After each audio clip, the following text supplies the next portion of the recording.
Have you experienced the awesome power of the Panasonic Real 3DO system? Obviously. Presenting 3DO, the most advanced home gaming system in the universe. It's time to put away your toys. 3DO from Panasonic, Gold Star, and Creative Labs. A new low price and free games. Mind-blowing graphics of Panasonic Real 3DO. 3DO.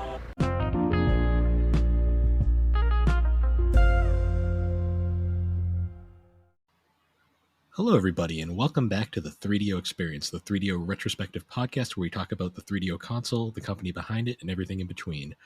I am Bill, and this is my co-host, Threk. How you doing, Threk? I'm doing okay. How are you? I apologize for last episode when I was essentially sleepwalking through it, but I am awake, I am refreshed, and I am feeling good today. So how are you doing? I'm doing good. I've got allergies bad because we're getting into fall, and that's usually when like allergies hit. So yeah, but we're allowed to wear jackets. We don't have to sweat like crazy anymore. I much prefer this time of year. Ironically, it's going to be like 90 every day this week up here in New England. So to be fair, where I am in the Midwest, it's not much better. Good old heading into fall where the weather's confused. Yes, it's going to be very bipolar. Shouts out to our bipolar fans out there. Other than that, though, not much has really been going on. Me and my sister Alex, we played a bunch of full motion video games today. Yeah, yeah, I noticed you played through Plumbers Don't Wear Ties, and I'm like, bro, I thought we were gonna do that later. Oh, we are. Okay. Have two. So my plan is, because Alex really wanted to do it as well, so I thought, okay, we'll do a GNC version, which is not serious, and then we'll do an actual serious analytical version for 3DO later down the line, because I want to save it for when the special edition comes out. I love you respect me to do the serious version.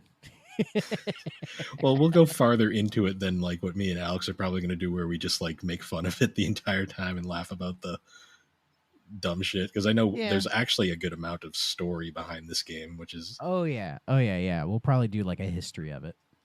It's also for the GNC review. It's going to be just tacked on the end of a bunch of full motion video games. So yeah, the best genre in gaming history. Oh, I was playing some on the Sega CD today, and oh my god, some of them are terrible. But some of them are great. Oh yeah. One I've always wanted to play, but I've never played it. I think it's Fahrenheit, the one that's the like the fireman going through like a burning building. I've always wanted to play that one, but I never have. Yeah, they're interesting. All right, we'll definitely be covering a bunch of them on 3DO over the episodes, because the 3DO also had a good amount of the quote unquote definitive versions of a lot of these games. So that they did.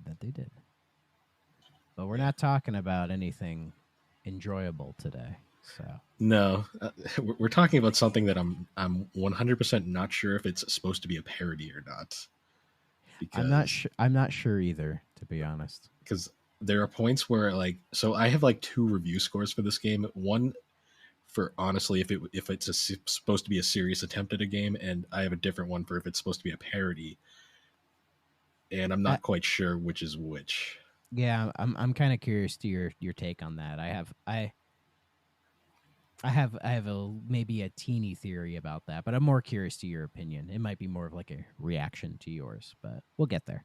Yeah, but I guess jumping into it now, as we alluded to 2 episodes ago, we're actually talking about PO'd this episode. One of the more iconic 3DO titles, I'd say, just because it tends to appear in a lot of people's retrospectives. And yeah, it has a PlayStation port, doesn't it?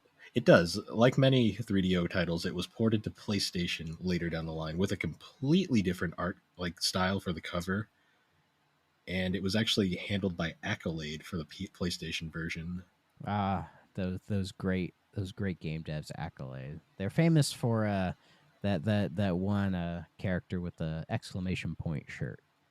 Yes, they also did the Test Drive series, which is probably more interesting. Yeah, a series that's almost good.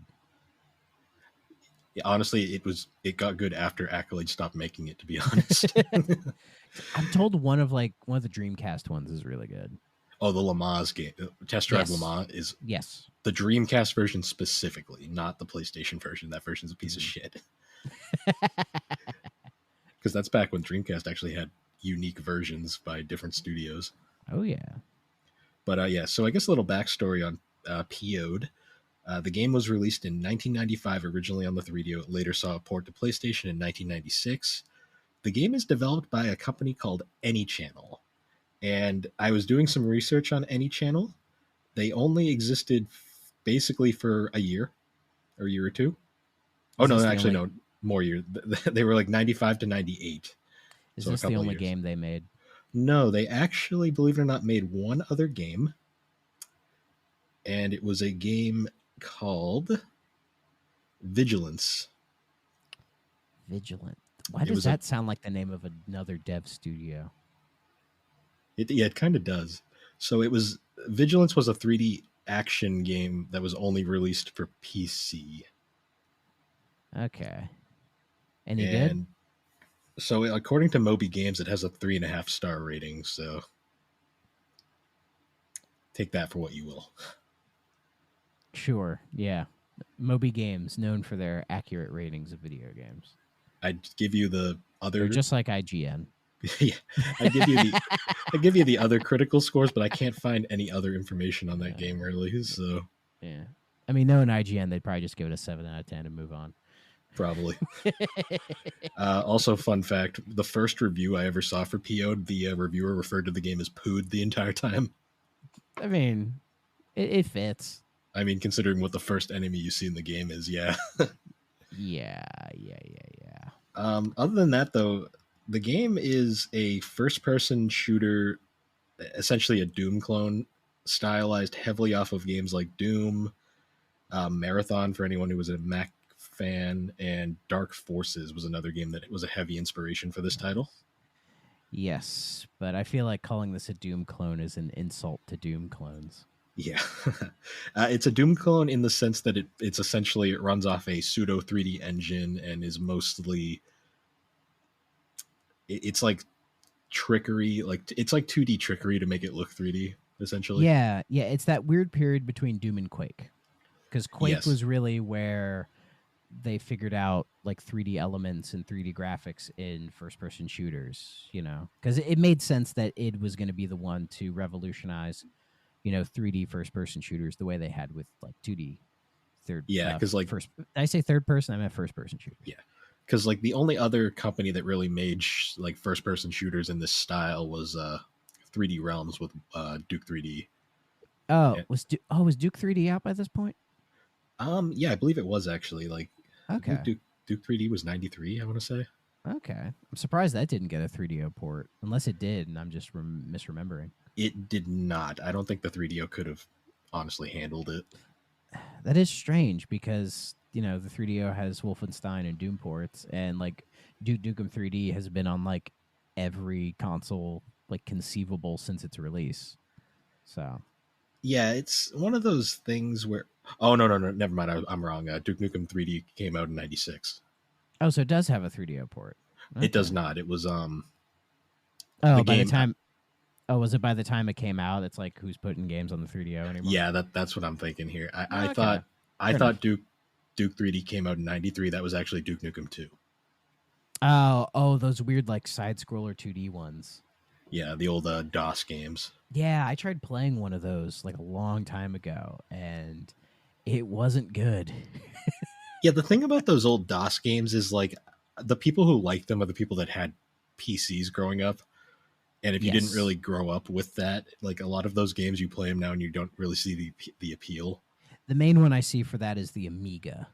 The Amiga is the one that like old like British dudes like 40 up are like, oh, love the Amiga, bruv. It was so good, bruv. And then you try playing Amiga games and you're like, I don't know, man. I don't know about this. But, technology changes and things get better. So it's understandable. A lot of games are going to be outdated. Like, it's weird to me that I've like gone back and played some like 360 games that I love and being like, wow, this does not feel as good as I remember it. Yeah. And it's not even that old. It's like maybe 10, 15 years old, like at the most. Yeah, the So first person shooter has really evolved like very quickly over the years, and like it's yeah, amazing how like I mean I give Halo a lot of credit because Halo has aged incredibly well for what it well, is. Halo was kind of where it was figured out Mm. No, it really because was. if you think about it, after Halo, there hasn't been a lot of evolution. I mean, you could say like Call of Duty 4 kind of fine tuned everything and sped things up, but really, I can't think of any other like game that's revolutionized the first person shooter as much as Halo. I I mean, wouldn't say maybe revolutionized, but well, well, how about maybe not revolutionized, maybe um, figured everything out, I guess. yeah, I'd say like maybe not revolutionized, but like a game that like kind of like refined what like a single player FPS could be was Yeah, like the Doom reboot.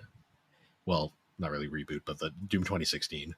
yeah. In fact, actually, the other day I played that a little bit for the first time. I hadn't played the modern Dooms, Hmm. and I put maybe an hour into it. It's fun. I can see why a lot of people would say Doom 2016 is repetitive. I could see that, but I'm like, this is also really fun because it's really fast, and it to me it feels like it's going against the FPS conventions. Yeah, They're like trying it's to bring back some of that old school vibe. Like weirdly enough, I think Doom 2016 was kind of the beginning of like the quote unquote boomer shooter revival. yeah, And I know Doom 2016 isn't what we would consider a boomer shooter, but I think boomer shooters are based on the original Doom. And Doom 2016 brought the franchise back into the forefront.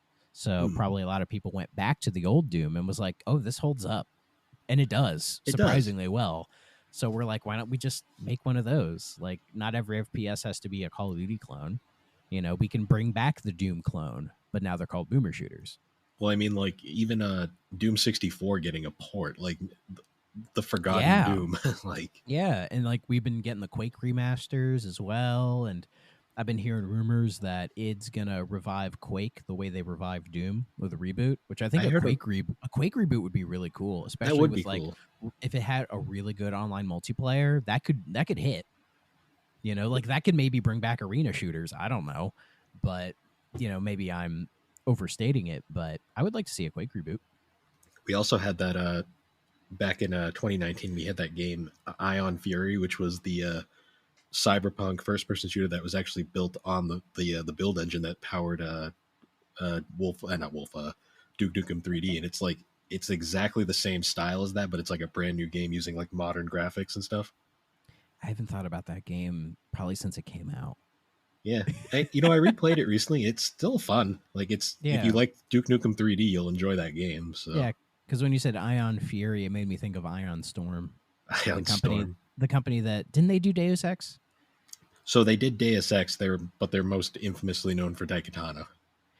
That was You two know. different, but that was two different teams because it was So like yeah, because there was I the John Romero team who did Daikatana, and then he opened like a separate one, that and they were Warren working Spector on headed. Yeah, yeah, and they were just working on some random revolutionary game, yeah, and it got picked up by Eidos after Daikatana made itself its bitch. yeah. The sad part is John Romero wasn't even really okay with that ad. He just kind of went with it because everyone basically pressured him into it. Yeah, yeah, yeah. Because Daikatana was a mess. apparently John Romero is actually like a really nice guy from what I've Oh heard. yeah, I've seen a lot of like he does some like con stuff and some like gaming dev like interview stuff here and there. Seems like a really nice guy. Like the more personable of the Johns, because I know Carmack is he can be a bit of a iffy character.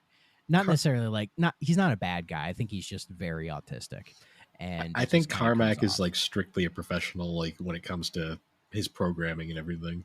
Yeah, very on the spectrum is the vibe I get from Carmack, but it makes him like a programming genius. Yeah, I mean, like, Because was he involved in the Doom reboot at all, or was he gone by that point? no, he was already in Facebook land by that point. Okay, because I think he helped out on Rage, right? Rage was the last one he did. He Okay, might have been an advisor for the Wolfenstein reboot. I'm not sure if he was gone by okay. then. Because I haven't played that many id games, so but I should like I liked the little bit I played of Doom, but I have Starfield, so I'm working through that as well. That's a whole nother thing in and of itself. So hopefully I'll get to more of Doom and then Doom Eternal because thanks to Game Pass, they're right there. So Yeah, no, they're good. They're good old school styled modern shooters, which I really enjoy. Yeah, and it was funny with the Doom Eternal stuff. Like I was listening to the soundtrack, and that soundtrack is amazing. They are. And I totally forgot about when Doom Eternal came out. It was the same time that Animal Crossing came out, and then there was Yeah. that like fan crossover between the two. So I was watching that stuff, going like, I forgot this was like a big thing, like right at the start of the pandemic. Yep. And it was awesome. Like seeing that stuff again, I'm like, yeah, I love this shit. This is so good. So Yep. But anyways, moving back to PO'd. Oh boy. I guess for a little bit of story, this game has a very basic story, which is essentially you assume the role of Ox. He is a chef aboard a spaceship transporting space marines, and it gets in an accident and crashes. And you're basically you're the sole survivor, and you're basically just trying to escape from this like hellhole filled with some of the most bizarre monsters and robotic security creatures you'll ever see in a game. yeah, because isn't it like it crash lands on like an alien planet, and like the aliens start like invading the ship, and you're basically looking for an escape route. Yeah, because isn't like the opening like it's a transmission that he's like sending to his mom, where he's like, "Oh, this shit's weird," Yeah. And I remember reading that, and I'm like, okay, that's actually kind of funny. Like it has some decent humor to it, but it's not humor in like a ironic poking fun at video games way. It's just like something that's like some 90s humor in there, but it was decently written. Yeah, like so before we get into like the gameplay and the many flaws this game has, I don't think it's an awful looking game. Like for 3DO standards and like FPS, like the sprites are all pretty good. Like 3D's decent for like the Doom clone style 3D is fine enough for what it is, and I do like the overall like idea and presentation, but I don't know. What did you think? I think as far as Doom clones go, it is probably the most unique looking of them all, especially for the time. I really enjoyed the art style in this game. It's very unique, and it stands out, and it's very 90s, because the 90s was all about gross out humor, Yes. farts and boogers and poop and Ren and Stimpy. It was very of its time, and so playing this game gives you that sort of, it's almost like a time capsule playing something, because a game like this probably would never get made today. No, Just in its pure art style. Like how many games would a game today have an enemy that's like a legs and a butt that just like farts at you? Like probably, and that's like the first enemy you see. Yeah, like probably not. People who have played this game and know iconically always remember the opening first enemy you see in this game is literally an ass running around, and like instead of an anus it has teeth sticking out. It's yes, you know it was definitely inspired in the art department, and yeah, it's like as a Doom clone, it's one of those that's it's right in between Doom and Quake, where Doom was kind of built off of Wolfenstein, where it's you still aren't really looking up or aiming around yet. You're just kind of moving left and right. And Quake was really the first one to be like, oh, we can look everywhere. I know there were games in between that attempted it, but I think Quake was really the one that figured it out. Yeah, like PO'd tries to do that with having like less like mazy kind of levels and more like big, like open-ended like areas, almost like Metroidvania in style. A little bit, like having like these big open areas, but like you don't have to aim. Like kind of, sort of, not really. Yeah, it's hard to describe. Well, we should probably get into this game's unique idea for weaponry, where you use a frying pan, a drill, and some alien weaponry later on. And well, the first item you pick up is the meat cleaver, which is a projectile. And when I was playing, I was like, oh, does this have like an ammo count? Because an ammo count never shows up on screen. And as far as I know, you never run out of them, but yet they kept showing up.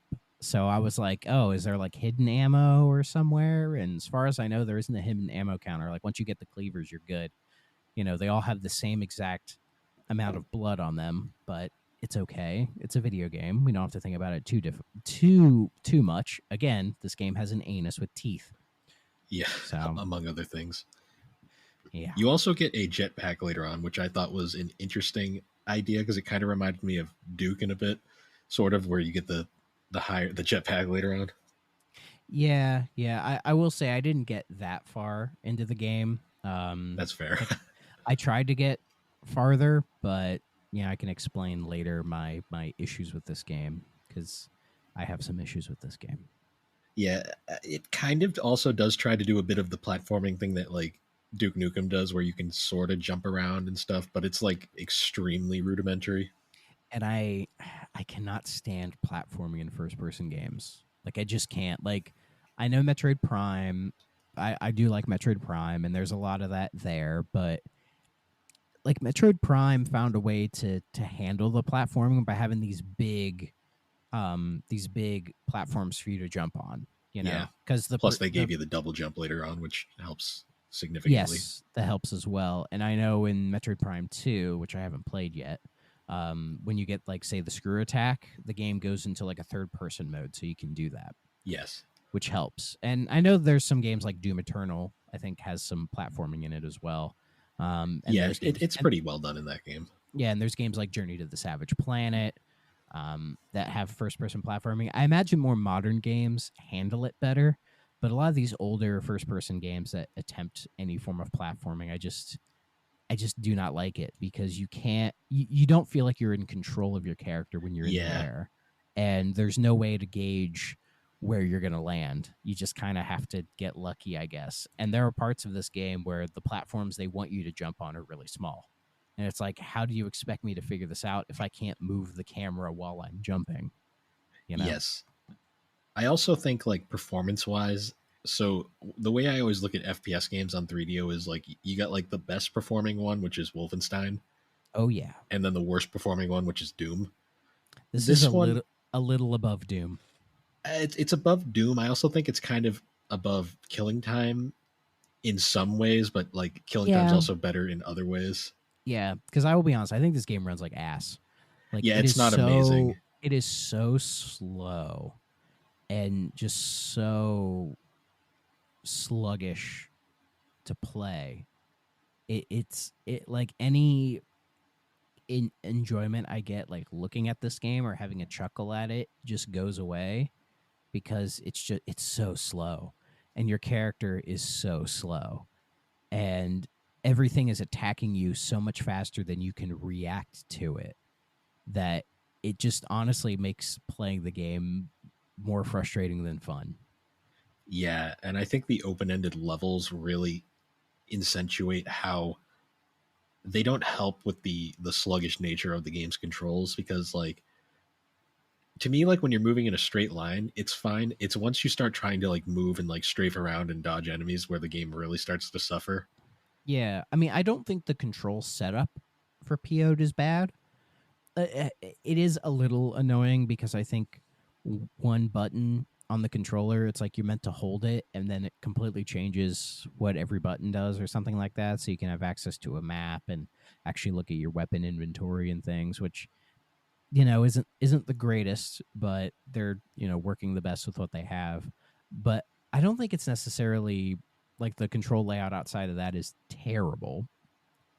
I just think the character is just so sluggish to control that it's annoying. And especially coming off of like I've played a good chunk of Wolfenstein 3D on the 3DO, and it's like your character may be a teeny bit sluggish in that game with the D-pad, but it's not nearly as bad as this. Not nearly. I feel like this game just was one of a lot of 3D games had this where it was a victim of it didn't really have enough time to truly cook, I guess you could say. Yeah, and also I think this was an era where like first-person shooters, like up until Halo, the way to play first-person shooters was on PC. Yes. Even the old Wolfenstein and Doom games, like they play pretty well on mouse and keyboard. And I imagine if PO got that MS-DOS version with mouse and keyboard support, it would probably be a better game. You could have much better control over your character. But when you just have a D-pad and a couple buttons, it's like, and you can't change like your turn sensitivity at all or anything like that, it just really brings the game down. You know, I've also, when I will say, I've never seen this game or played it on the PlayStation, so I don't know if the PlayStation version improves the performance at all. well, I know it could, and I know it was in 1996, and the Dual Shock controller wasn't a thing until what 1998. Yeah, Original Dual Shock. so dual analog, I believe, was like 98, 97 ish, and then the Dual Shock itself was definitely like I believe 98. Okay, well, because that was the first PlayStation console with the sticks on it, I believe. Yes. Yeah, yeah, that wasn't with the original PlayStation 1. So according to Wikipedia, it was November 20th, 1997 when they introduced the DualShock. So it was about a year and a half after the N64 came out. Interesting. Yeah, because the N64 analog stick really kind of broke the mold on that, and then PlayStation just made it better. Yeah. Yeah, absolutely. The sticks on the PlayStation 1 are far better than the sticks on the N64.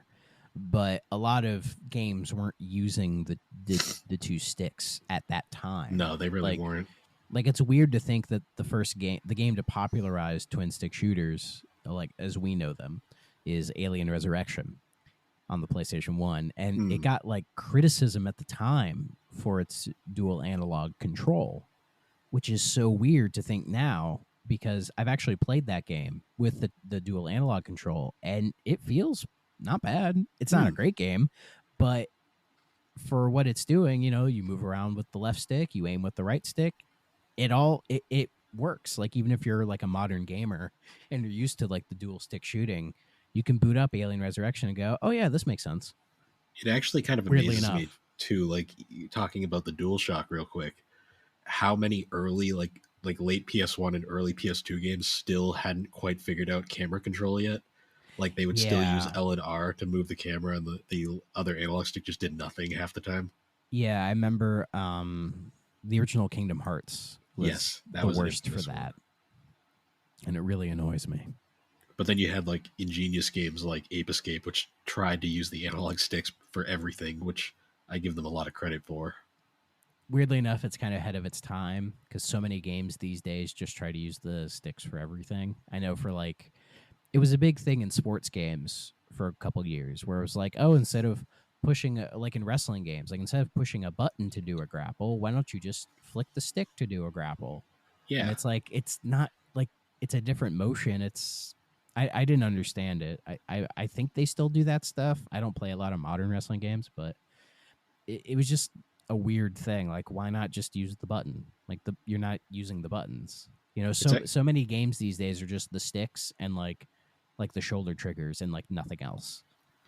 Yeah, like it's kind of funny, like talking about Ape Escape when they ported Ape Escape 1 to the PSP, and like with the remake On the Loose, the game actually was criticized because it lacked the second analog stick, so like the gameplay just like completely didn't work anymore. Really? Well, they changed it to like button presses for all the items, and it wasn't as precise, and it made the game much harder to play than it was originally. Fair enough. Which I always found was an interesting, like, I really wish that game came out on Vita instead of PSP, because I feel like it would have been a perfect launch title for the Vita. Yeah, I think it would. But I think by the Vita, by the Vita, I think PlayStation's first party output had changed, or at least their output on first party IP had changed for the worse, Ape Escape in my had been opinion. Completely forgotten by that point. Yeah, in America, anyways. Which is a shame because I always thought Ape Escape could have hung in there a little bit more. But with them filing that trademark for Astro Boy, they might be doing something bigger with him, which I think would be a good thing. Yeah, I'm looking forward to that. I hope we get something really cool out of that. Something that might actually make me want to buy a PS5. Yeah. Other than like Ratchet and Clank, which I think is actually coming to PC now, so... Yeah. Well, if they made a proper Sly Cooper 5, I would buy a PS5 for that. Okay. That's the one game I would go out of my way for, but I don't think we're ever getting it. I just want to get the poor guy out of the desert. I think he's stuck there, unfortunately. Yep. Anyways, though, moving back to PO'd, honestly, there's really not much more to say about the game in terms of like gameplay and design, because it's really just a open-ended, go from so there's 26 levels total, and all of them are really open-ended, and you kind of just have to find. It's kind of like Doom, where you just have to find the end. I think so, because in that so in that first area, right, where they drop you in like the spaceship, and you have the elevator platform bits, and you're roaming around finding ammo and trying to kill things. And by the way, when I first played this, I just did normal, but because my character can't react that fast, like I was just like getting just completely destroyed. So I was like, fuck this. I'm just gonna bump it to easy, so like I barely take any damage, and it made the game more playable, honestly. But I was just like, where the hell do I go? It to quote AVGN, it's a where the fuck do I go kind of game. It really is. 'Cause Unfortunately, it doesn't tell you anything. Like, you get that opening bit where he's just like, oh, I just got to figure things out. And you just roam around.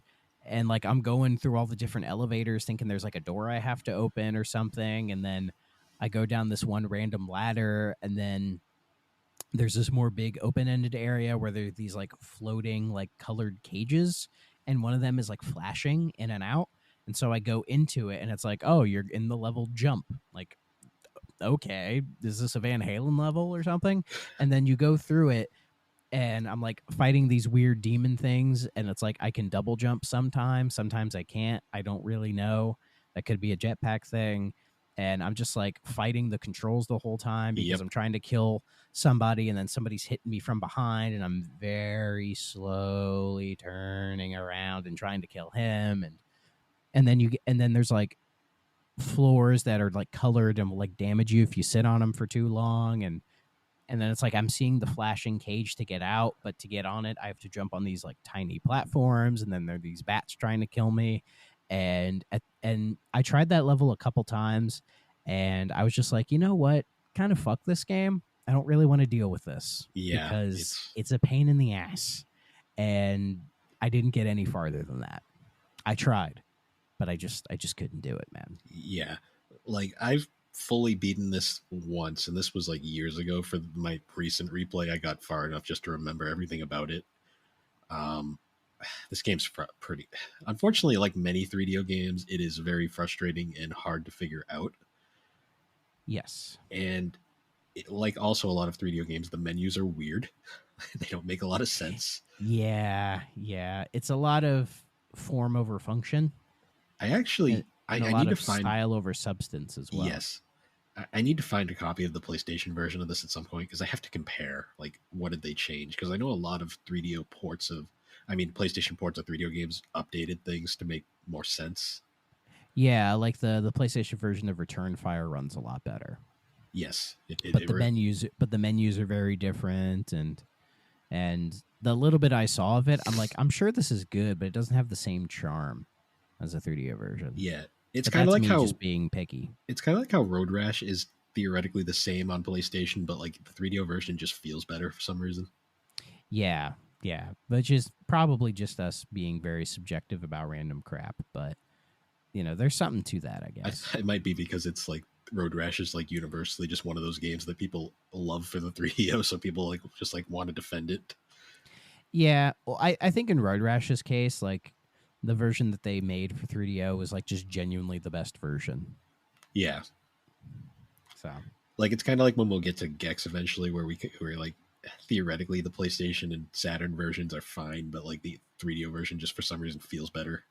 Yeah, I can't wait till we get to Gex, because I think I'm better at talking about platformers, but yeah, we'll get there. Then we can talk about 2 and 3 as well, which is a joy. But yeah, I haven't played those.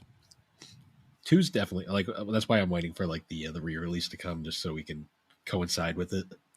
Yeah, in that case, I might just play all 3 of them. They're worth it. 2's a really solid 3D platformer, but yeah, if there's only 3 of them, I might just, and they're probably not super long, I'll probably just knock all 3 of them out. Yeah, but we'll save Gex talk for later down the line. Yes, it's what we're all building towards, folks. Yep, we got the holy gems of the system. We've got Gex, we've got Plumbers Don't Wear Ties. Oh yeah, Way of the Warrior, depending on who you ask. Jesus Christ. I have a funny story with that game when we get to it. That one's fun just because of the weirdness behind it. Then Naughty Dog, but we'll save that for another time. Yeah, yeah. Um, And then one of these days I'll gush about Madden. yeah. Oh, that's such a good version of Madden too. But I'm excited to talk about that one. so going into reception now for this game, because it's very polarizing. It was bad, wasn't it? Everyone was like, "This game sucks." So it's interesting. Some people really liked it, others did not. Like, I can see why some people would like it, because my sort of feeling on it is that it's a very ambitious title. I think it's definitely trying to stand out from the crowd, and I respect that. And it's trying to do something different. You know, like, oh, let's take the FPS and just kind of get weird with it, weird and wacky with it. See, that's And I partially why I consider the game a parody in a lot of ways. see, in my opinion, I can't agree with that. But we can get to that in a minute. Yeah, like, so going over the few publications that rated this game were, so EGM only rated the PlayStation version and gave it a 6.125 out of 10. Such a very specific score. Yeah, EGM had weird ones. I know Game Informer has done that as well. Next Generation gave it 4 out of 5 stars. Power Unlimited gave it a 79. I don't know if these companies still exist anymore, to be honest. Probably not. Apparently, And, Power Unlimited is a Dutch video game magazine that's still going. oh, Hell yeah! I guess they liked PO'd somewhat. I wonder what they rated Starfield. And then Maxim, of all people, gave it 1 star out of 5. Good on them. Yeah, so I guess getting into it now, like the whole debate I wanted to have over, is this game a parody or is it trying to be serious? And I'm on the fence with a lot of things in regards to this. Like, I've played some games that are like definite parodies of video games, or like taking the piss out of like the video game industry in general. Games like Eat Lead, The Return of Matt Hazard, games like The Stanley Parable, even Duke Nukem 3D to a certain extent. And I don't get that same vibe with PO'd. With PO'd, I think it's just trying to be weird because of the time period and trying to be something different. But I don't think, like, I mean, even if it was going for a parody, in my opinion, it kind of fails because the parody just kind of goes over everybody's head. You know, like it's hard to do satire when you're not being clear about it. That's the thing. I feel like, so the reason why I'm kind of on the fence is, like, I feel like it's a game that was trying to be a parody but was afraid to fully commit to it in a lot of ways. That's possible. I think that's possible. Because, like, the weirdness of, like, the whole thing where it's kind of like you jump into the level and rather than having a gun, you have a frying pan, and, like, the enemies are all, like, assholes running around and stuff. It's kind of like, you're like, okay, maybe they're just trying to, like, take the piss out of like Doom or something. But then the more you play and you kind of realize, like, I think it's trying to be serious, though, at the same time. And that doesn't make a good parody, in my opinion. So that's why I'm really mixed in a lot of ways on this game. Yeah. I don't get parody vibes, because I think if there were parody vibes, especially from the 90s, I think it would be a lot more upfront with the fact that it's like making fun of Doom, you know, because I don't get the sense it's making fun of Doom. Yeah, I really don't, because I think if it was, they would maybe have something like a demon, like in like a ballerina tutu or something. Or like they give you the BFG and it just like shoots farts out of it or something, you know, like something really dumb, to where it's like, oh, it's you know, making fun of Doom but in like a cute way. Like, or they would have done like the Doom like lower bar, like with the Doom guy's face, and made it just funny or something. Yeah, they didn't do that at all. Like, weirdly enough, for some reason, in the upper left corner, I don't know, maybe Quentin Tarantino had a hand with this game, because in the upper left hand corner is just feet the whole time. So when you get the jetpack, it does change to the jetpack. Okay, it's just weird to see those feet up there. Yeah, it reminds me of Quentin Tarantino, which I hate that that's an association in my brain, but whatever. I was thinking more like Dan Snyder or something, but I was trying to think of somebody not as gross. I mean, I know that's true. Very true. I know Tarantino has some iffy bits, but he's not nearly as bad as Dan Schneider. So. Just off topic a bit, but have you seen all the pictures of like Nickelodeon Studios with like the foot logo and everyone's all like, it all makes so much sense now.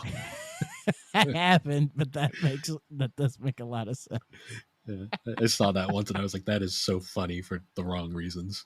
That is funny to think about. Yep. That's why Oh boy. that's why Ned's Declassified was the best live action, because he had nothing to do with it. Yeah. Oh, did you see the main three have a podcast now? Yeah, I've been following it pretty good. I wish they'd Yeah. talk more about the show sometimes, but True, because I tried watching the first one, and they did talk some behind the scenes stuff, but they were just chatting because they all seem like genuine like friends, just kind of like just hanging out, which is cool. I'm glad they all like get along, but you know, yeah, it's just so weird seeing them like older as adults. now. Yeah, like Ned has changed like crazy. Yeah, he grew up and has a beard now. Yeah, yeah. Whereas like Cookie and Mose, I think look more like they did on the show. Just a little older. Yeah, yeah. It's fun though. It's a fun like nostalgia, especially if you really enjoyed that show back in the day. Oh, I watched that show all the time. I loved it to death. They actually did an episode where they had Scott Fellows on as like a guest, and that was really nice, just because it's like that guy legitimately cared. Yeah, yeah. And he wasn't a weirdo like Dan Snyder. But let's move back on to PO'd. Just get away from Dan Snyder. Good idea. Yeah, so rating this game was really hard for me because I really did like the art style and setting in a lot of ways, but the gameplay is just so uninteresting. Like, I guess for our rating scale of must play, okay, stay away, it's a stay away. It's not worth playing, honestly. I completely agree. Like when I was going into PO'd, I was hoping to have found a gem. Like that's what I was genuinely hoping for. That we were going to be like, this is a really like cool game that just kind of fell by the wayside and it's just kind of weird and wacky, but it's actually like really fun to play. And it is weird and wacky, but sadly, it's not fun to play. Yeah, you know, and that's kind of what really disappoints me about it because I wanted to like it. I really did. I swear. Well, but I just couldn't, man. Honestly, playing this game again now has actually changed my opinion on Killing Time a lot, because Killing Time's a game where I have very mixed opinions on, but I've kind of, after playing this and playing a bit of Killing Time, I kind of have warmed up to that game a bit more now. But I'm going to save it for when we eventually talk about Killing Time, because that game is it's a very different game from PO in a lot of ways. Yeah. I've tried playing a little bit of Killing Time as well, and when I tried playing that, I wasn't super high on it either, but from my memory of it, comparing it to PO'd, it is better than PO'd. Absolutely. But it also we can get, I mean, that has, you're shotgunning ducks in it. So that's automatically an improvement, but we'll get more in detail when we get to it. Yes. I will say the one appeal of Killing Time, but I'm not going to give anything else, is that it really does try to use the 3DO to its potential. Yeah. That one feels more like a Doom clone. Yes. So yeah, this is our first stay away. I didn't try a double stay away, I should say. I didn't try to be the try to make everything positive guy for once. Yeah, I almost expected you to like be like, "Oh, it's not that bad." And I was like, so I was literally like juggling my odds of like, how can I say this game's an okay? And literally the only okay thing I think about it is the art style and presentation. That's really about it. Yeah, like it's unique for what it is, but I feel like if you want, I mean, this kind of falls in the boomer shooter category, kind of. If you want one of those from this era, there are so many others that are much better. Like, I know it's not on the 3DO, but Power Slave, love that motherfucking game. It's an amazing game. Though, if you're gonna try to get like the old version, get the Saturn version, play that one. Yeah, but that was the version made by the creators.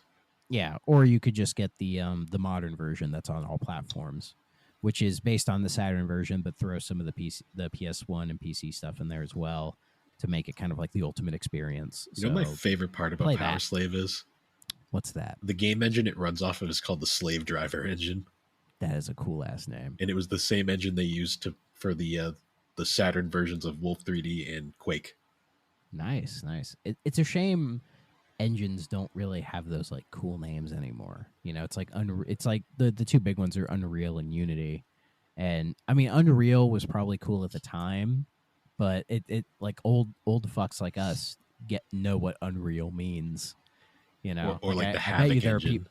or something. Yeah, like renderware, but like I I imagine miss there are so. renderware. Me too, but that's a whole mess. But like I imagine there are so many people who don't know why it's called an Unreal Engine. Yeah. You know, Or the fact that it was made by Epic. yeah. Well, I think some people have kind of figured that out, but anyway, they're like Cliff Blahoo, Yeah. Cliffy who? The company that made Jazz Jackrabbit. I think he was part of that game, Blasinski, wasn't he? I believe he was, because that's like one Yeah. of their first real projects. Yeah, I actually read his book. It was a really good book. It went a lot into like his personal life, which was interesting to hear. Especially his family life is kind of like messed up, but in some ways, but just hearing his sort of journey through Epic and everything was really cool. I was mostly interested in the Gears of War stuff because I am a Gears of War guy. But hearing the what was Boss Key and the game, they tried to like get off the ground and it got released, but that was a total disaster. I can't remember the name of that game. You know the game I'm talking about, though. I'm aware. Epic's history is so fascinating because they are honestly a more interesting company than they get credit for a lot of the times. Oh yeah, Epic is very strange. You know, because a lot of modern gamers only know them for making Gears Fortnite. and Fortnite. I don't even know how many people know them for making Gears. Yeah, because it's been forever. Well, yeah, because the recent ones I've been. Well, they haven't made a Gears game since Judgment. Yeah. You know, I haven't played them. Are 4 and 5 any good?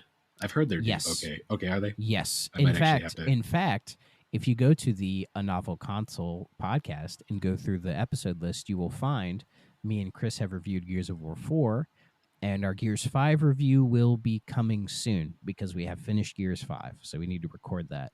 So nice. I can say for Gears 4, I think, is the most refined of all the games in the series. Control-wise, it fixes a lot of the little issues I had with 1 through 3 as far as gameplay goes. There's a lot of real fun action set pieces, and it's just a really fun game the whole way. I do have some issues with the story and the characterizations. JD, I'm not a huge fan of. Yeah. Though it does have the Great Tomatoes line. I do enjoy Gears 4. I think Gears 4 is, as I said in that episode, I think it's overhated. I think a lot of people just want to poo-poo on it because it's an Xbox One exclusive.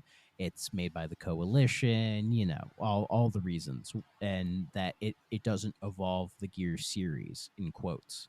But in my opinion, I've always wondered, how would you evolve Gears beyond just refining what it is? Because it was such a revolutionary game when it first came out. I don't know what you could do to, you know, drastically improve it, you know? Yeah. But Gears 4 feels really good.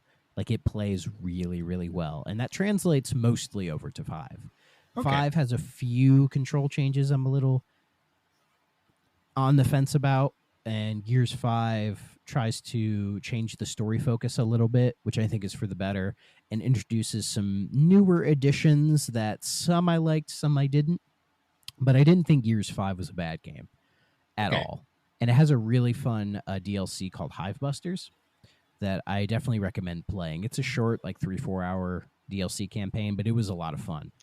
So I would recommend that.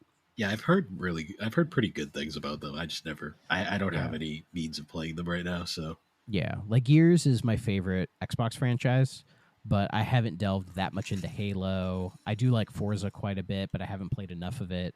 I need to give Fable a proper try. I need to give Crackdown a proper try. There's just a lot of the Xbox stuff that I need to play more of. But I've always been a fan of Gears. I remember playing the original one back in 2006, loving it. So my opinions really haven't changed. I think it's a very consistently strong franchise.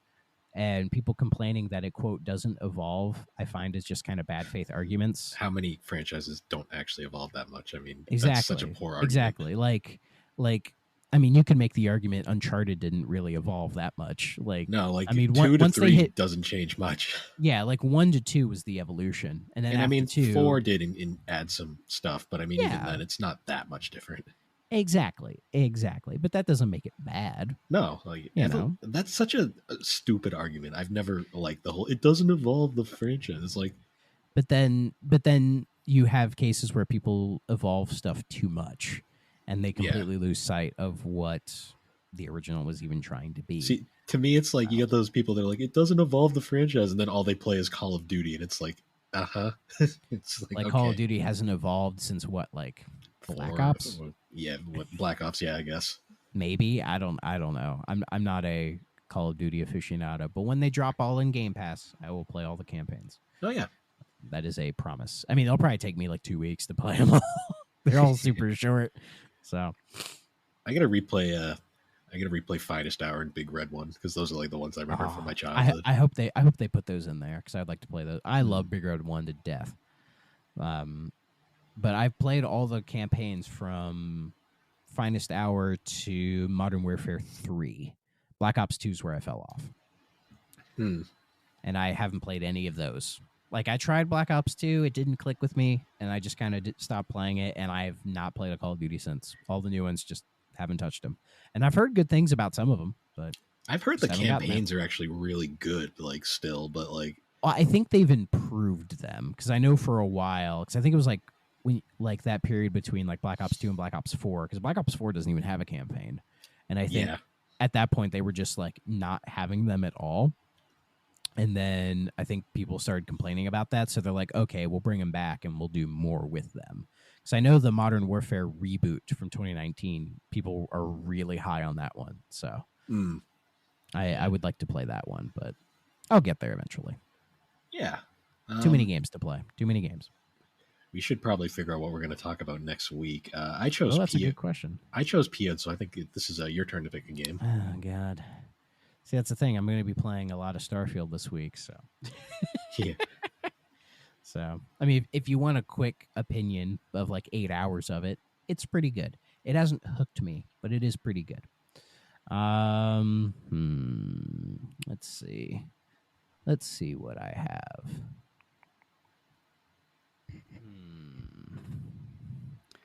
I don't know if we could get a whole episode out of Pebble Beach golf links. You know, if we're gonna do that, we could also add in like Wicked 18 and yeah, I don't have any of those though. that's true. So that's the problem. Maybe.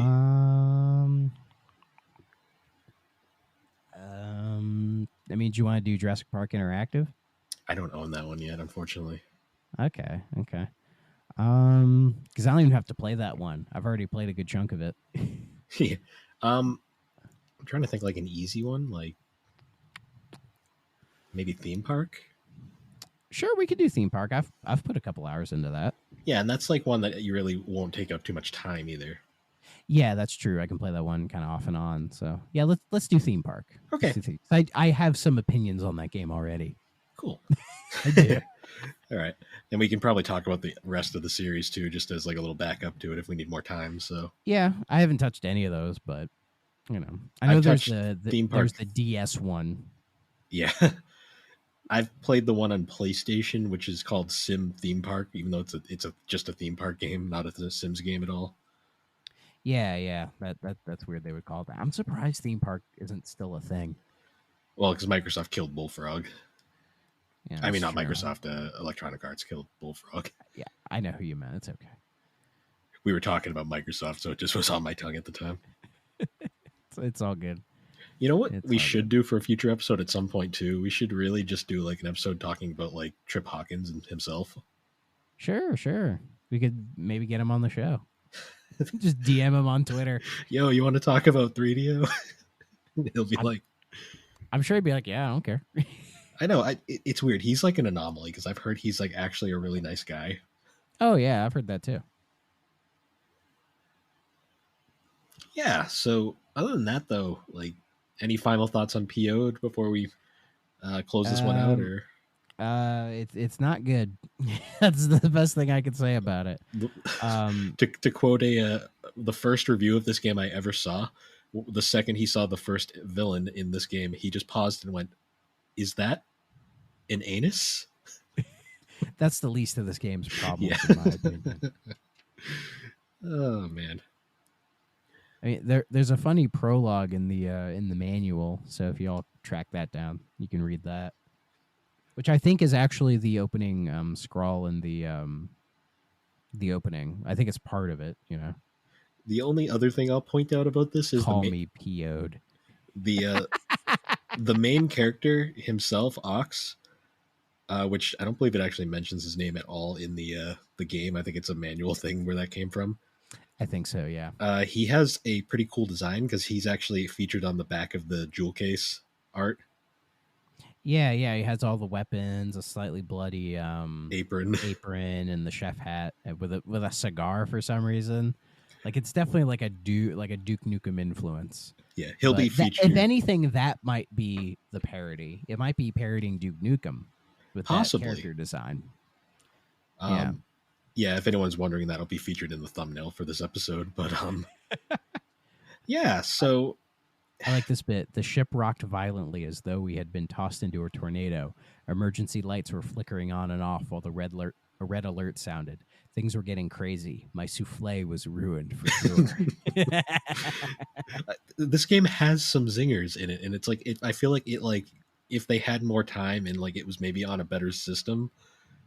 Apologies, 3DO, but yeah. It might have actually they could have done more with it. Also, if it wasn't made by a team that literally made this game in their spare time. This has flight stick control options. Like if you look in the manual at controls, there's like your normal gamepad, and right next to it is flight stick controls. Yeah. And I'm like, does this game control better on a fucking flight stick? I don't think I've ever used a flight stick for anything. I don't even know well, yeah, I guess the 3DO does have a flight stick because whenever we get around to playing one of those flight Shockwave or Wing Commander. There's also one other one that like has like the greatest Flying Nightmares. That's my favorite. Yeah, I know about that game. Yeah, but I'm excited to talk about Wing Commander. That'll be a good one. Yeah, we can talk about the whole series. Yeah, but we'll play that when we have some more time, because I know September's. I mean, who knows how long I'm going to play Starfield. I'm at the very least do the main quest, and then we'll kind of see where I go after that. And I know like October is going to get ridiculous because there's at least 4 new games I want to play in October, which is insane. And they're all like within like 2-3 weeks of each other, but I'm going to try my best. Yep. All right. Well, anyways, guys, once again, thanks for joining us on the 3DO Experience. 3DO Experience can be found on all the major podcasting platforms. You can find all of our links at linktree/thebarbecue games. And if you want, you can join our Discord server, the GNC Podcast Network, where you can find updates on all of our shows, and you can join in on some gaming, anime, or just downright cursed discussions. And just remember, it's always Flat Fuck Friday. It is, or Kermit Friday on our server for some reason. But roll the clip. Yep. And with that, guys, we will see you all next time. Bye-bye. If you're not playing on a 3DO system,